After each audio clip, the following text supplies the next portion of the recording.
there's another one going on in Raptorland right now. And I don't want to say it's a battle because I don't think it is a battle, right? I think it's very simplistic. Yeah. But it involves your man's Fred VanVleet. Yeah. And he made some news. He made the internet a buzz. NBA Twitter was lit up because he was on JJ Redick and Tommy Alter's podcast called Old Man in the Three. And if you haven't checked that out, it's a great pod. JJ Redick and Tommy do a great job with that pod. Great guests. But they had Freddie on. And for Raptors fans, it is a must watch. Freddie is great as always. But the thing that made the headlines, Mr. Fred VanVleet, with this quote, when asked about, what he's thinking as free agency nears, quote, "I'm trying to get paid, man. I don't have to tell people I value winning. Look at my story. I've won a championship, and now it's time to cash out."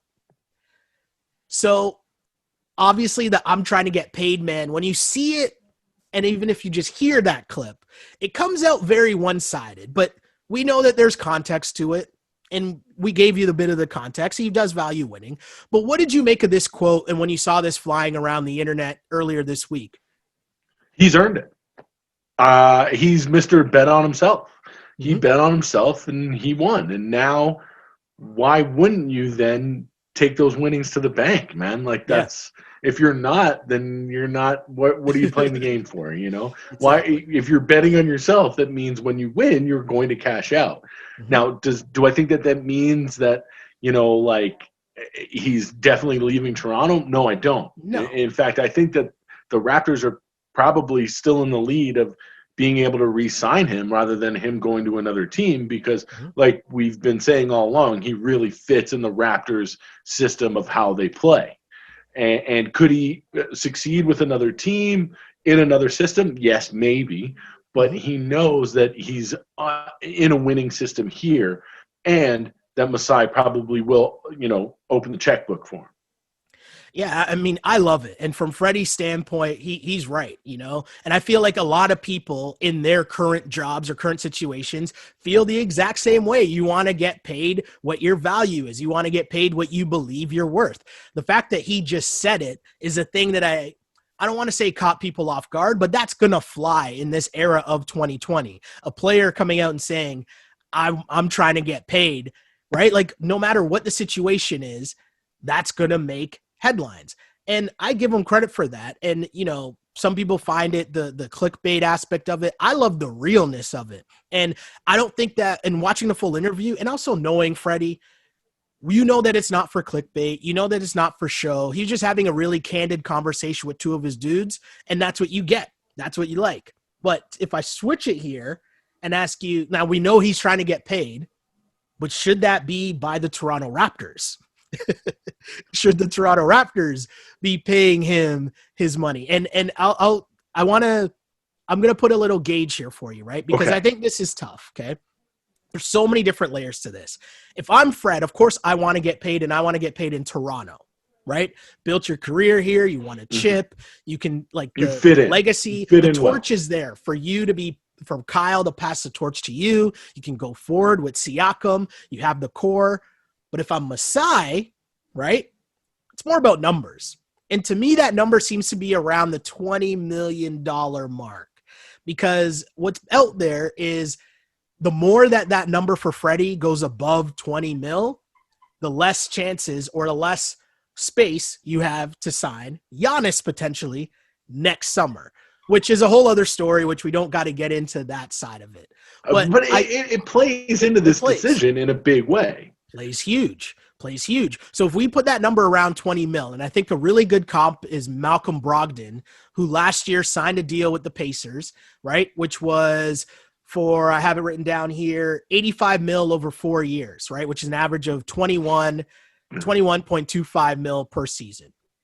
If I put that as a baseline, would you sign Freddie up for that number? Yeah, I would, because it then leaves you with a little more wiggle room. The thing is that you've got some really tough decisions to make if you're Masai Ujiri. And one of them is, how realistic are your chances to land Giannis? Yeah. Because I'm not sure that you're in the top 3, top 4 places that he's looking at. And that's no dig against the Raptors. You know how I feel about Giannis. I think that is Yeah, probably a better idea if they don't pursue him and instead pursue winning basketball players. But yes. the thing is, what you don't want to do is leave all of that money. You don't want to be put out there like the Knicks or the Mavericks a couple of years ago when Yep. everybody was clearing cap for LeBron, and then a lot of teams were left holding a full bag of money Yeah. with trash to spend it on. You The know, ever or popular guys not trash, because Amari, I love Amari, he's not trash, but he was definitely over the hill by the time the Knicks paid him all that money. Well, hold on. Even just the Knicks last year, right? Like they cleared all this space for Kyrie and KD, and then ended up having to use all that space on like who did they get? Like Julius Randle. They Julius got like Randle, Taj yeah. Gibson, Bobby That Portis. Like it was the all power weirdest. forwards, only power forwards. It was the weirdest thing ever. But you're right. A lot of teams get caught up in the mistake of, the overvaluing, I'll say, of the cap space. And, to me, if the way that I look at this, honestly, it's about the expectations that if you have from a Raptors fan base, but also if I'm Masai Ujiri. And what are your expectations going forward, even just heading into next year?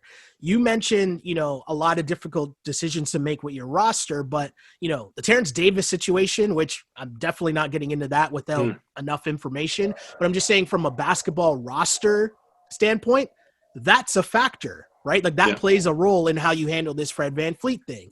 So even with that, what are your expectations heading into next year? Are you good enough with Fred and Pascal being your core? If they're not your first and second best player, then they're your second and third best players. And then how do you feel about that going up against Giannis and the Bucks or Jimmy in the Heat? Kyrie, see what I did there? Kyrie. Maybe that's like their combo shoe. Kyrie and KD with the Nets, the Celtics, your Sixers. There's all these teams that are still going to be in the hunt and in the mix. And when I look at this Raptors team and you say the core is going forward for the next 3 years, how realistic is it that you think Fred and Pascal can be against those other cores? And that, I think, is a very important part. You bring up a great point, though, because if you don't do that, if you don't bring back Fred, then what are you doing? Yeah, but the other thing is that this is where Masai starts to earn his cred and his paycheck, Yeah. because this is where, who can you bring in to continue the legacy, the system that you've created now for this team and for Nick Nurse? Who can you develop from draft picks or the G League? What bargains out there can you find in free agency or in trades that you can bring in that can seamlessly, because that's the whole thing. It's like, I wouldn't want to be left holding the full bag of money after the musical chairs have gone around and I miss out on Giannis. Right? Where instead, over this next 2 seasons, I can start to really craft a team. Therefore, when Giannis does make his decision, guess what? We're ready to go. And we've got our core of Fred, Pascal, and I think the guy that you're missing there is OG. Who's up, and then next year. Who have I now added in to fill in those complementary parts, or maybe to take a more of a leading role? We're going to talk about it later, but there's another guy out there who mentioned the Raptors by name in a rumor, and somebody who, if you sit back and think about it, that would be a huge move for Toronto. We'll get there for sure. But I love what you said about the Raptors and their organization, because the strength of the Raptors team, right, and the biggest thing, and I've said this all along, and fans of the pod and the On Blast Network will know this, right? Before Kawhi, after Kawhi, the strength of this Raptors organization from the past 7 years has been the organizational depth built by Masai Ujiri. Now, the difference maker of Kawhi is what got you a championship, but the foundation that makes you a good team in terms of regular season success being expected is by what you just explained. Masai Ujiri being able to put the pieces together when you don't have that superstar or that top of the line NBA player. How can I make the other pieces fit? And you're right. He's going to get to work. He's going to get moving. So for me, that the look of where Freddie fits into all this is very interesting. And I think for Raptors fans, a realistic conversation needs to start happening because there's a lot of things that come out.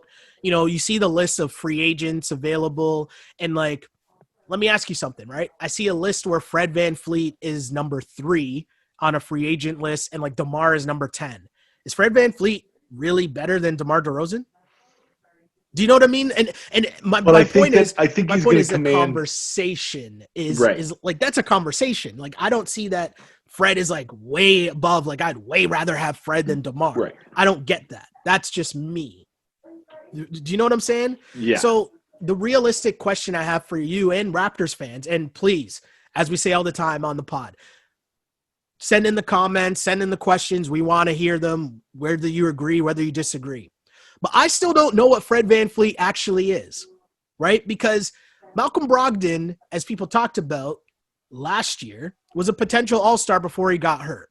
Freddie had a solid season and his numbers were all right, but his numbers are comparable to Malcolm Brogdon. Yeah. But I still don't know what Fred VanVleet is.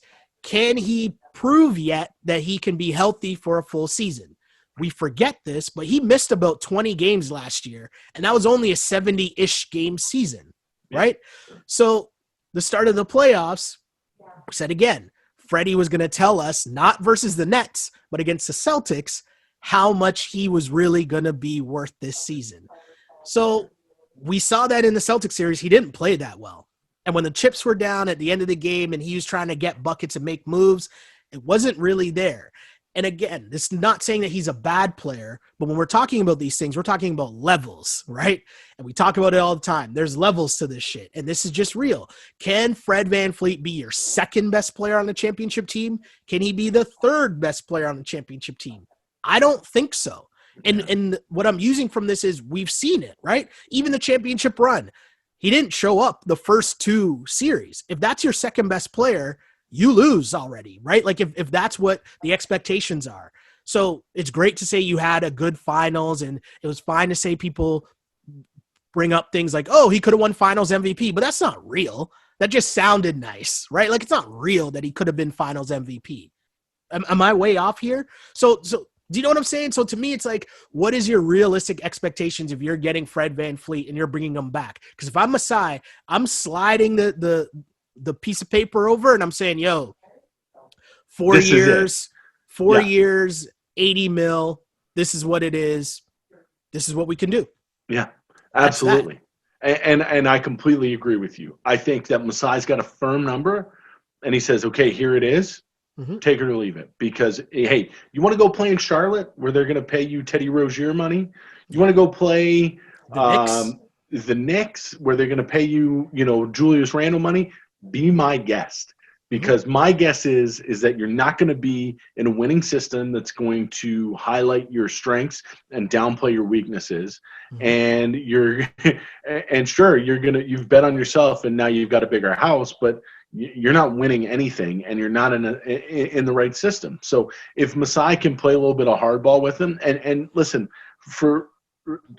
in all credit to Fred, he may tell him to go get stuffed and I'm going to go get paid and get mine, which is totally fine. Because then if you're Masai, you probably got plans B, C, D through X, and that's fine. But I agree with you that yes, having a hard number, sliding that paper across and it working out to about 20 mil a year, 4 years.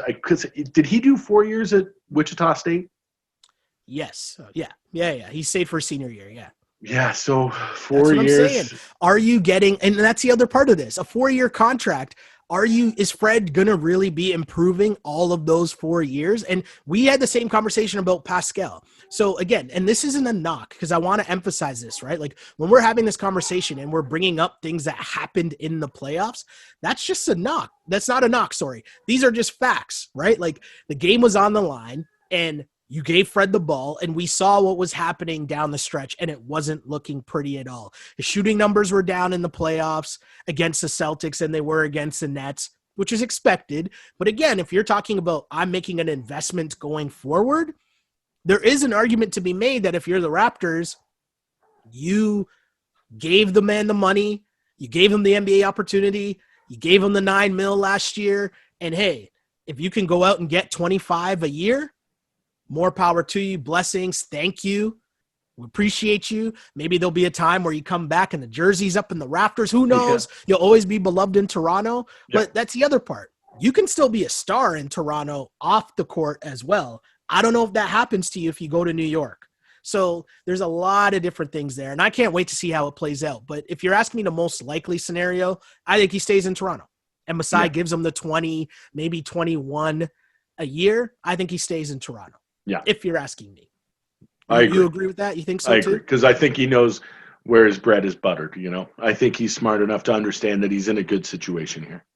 And the Raptors are smart enough, I think, to know exactly what you said, that it's a good situation for them as well. Keep Freddie, someone who's in your system. You know how he works hard. You know the habits. You're keeping your core going forward. It makes sense on both sides to stay. The other part that I'll leave you with, because I know you're a Philly fan and your man's Kyle Lowry, Philly's finest, that's going unnoticed here. Right after the Raptors were eliminated from the playoffs, in that same press conference, Kyle Lowry was talking about how excited he would be to see Freddie get his money. So when I hear Freddie out here talking about, I'm going to get this and I'm going to get that, and I hear Kyle say that from then, and then I go back into the memory and remember Kyle Lowry holding out, quote unquote, or sitting out training camp, right, before he got paid. It's just another interesting subplot to where it's a reminder of these are just the games that happen in the NBA, and I love it. Yeah. This is Ball on Blast, part of the On Blast Podcast Network, available on iTunes, Spotify, SoundCloud, and YouTube. If you like it, then subscribe and tell your friends. Holla.